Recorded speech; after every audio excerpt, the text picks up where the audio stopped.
Sean Spicer, great to see you again after this long break. Listen, this ruling today, 6-3 by the Supreme Court, does it really mean what one of the dissenting judges said, Justice Sotomayor, that President Trump could now actually order, if he's elected again, the assassination of a rival?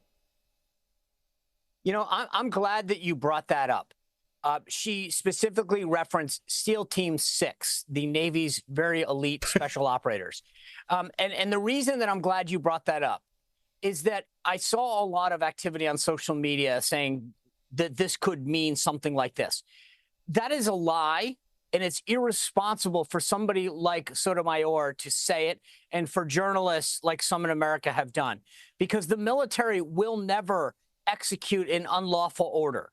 And if SEAL Team 6 or any other military entity or unit or individual received an order to assassinate a U.S. citizen, political opponent, they wouldn't carry the order out. It would not be lawful.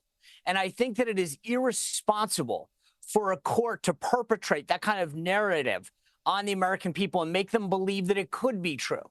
Now, there's a lot that this ruling means and doesn't mean. Frankly, I think it means a lot of common sense. The idea that we give police officers and government officials in the United States immunity from their official acts makes sense that the president would get a similar type of immunity. And this isn't just a partisan thing on one side or another. I mean, frankly, considering President Trump brought this up in the debate, that the idea that any president, in this case, Joe Biden, could be prosecuted for his failures in office that resulted in, say, the loss of life. I don't, as a Trump supporter, I would never want that to happen to any president, regardless of party. And the idea that Democrats are trying to twist what the court did today is shameful, frankly.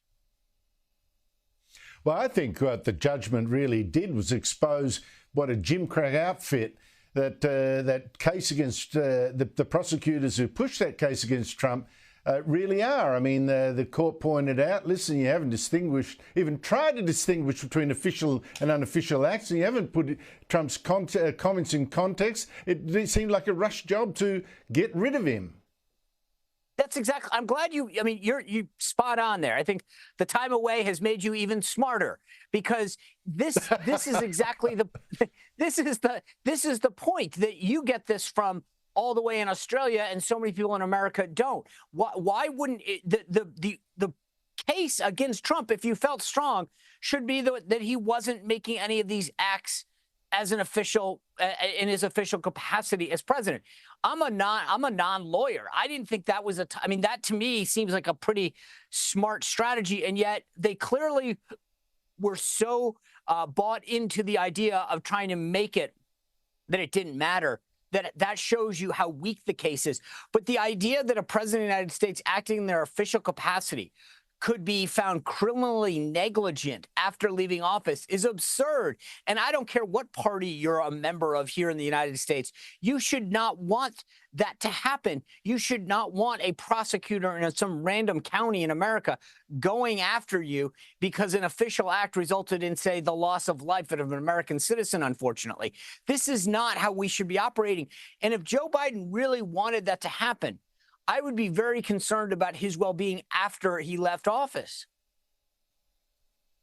Well, this wasn't for any of the reasons that you just suggested. This was just to get rid of Donald Trump ahead of the election because of sheer fear that he's going to beat Joe Biden. Now, here's the thing, Sean. Joe Biden, after that press conference on Thursday, desperately needed to prove that he could string a few words together, that he wasn't reading off an auto cue. Here's a big issue, Supreme Court ruling, threat to democracy, he says. You think it'd take a few questions afterwards? Not a bit. They wouldn't trust him to do even that. He just shuffled off, not taking questions and not trusting himself to be unscripted. What did you make of all that? Well, a couple things. Number one, he needed to give the media something new to talk about that could shift. And it was like clockwork tonight.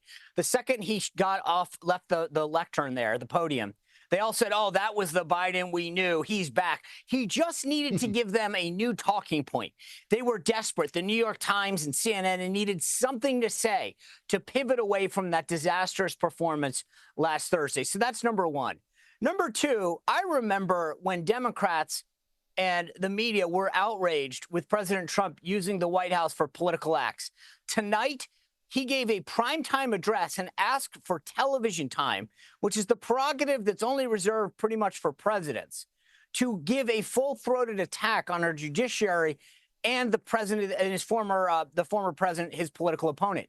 That's something that last cycle outraged the media and the press. And tonight they said nothing. He used his power as president and used the backdrop of the White House to do something that the media and the Democrats were outraged when President Trump did something like this.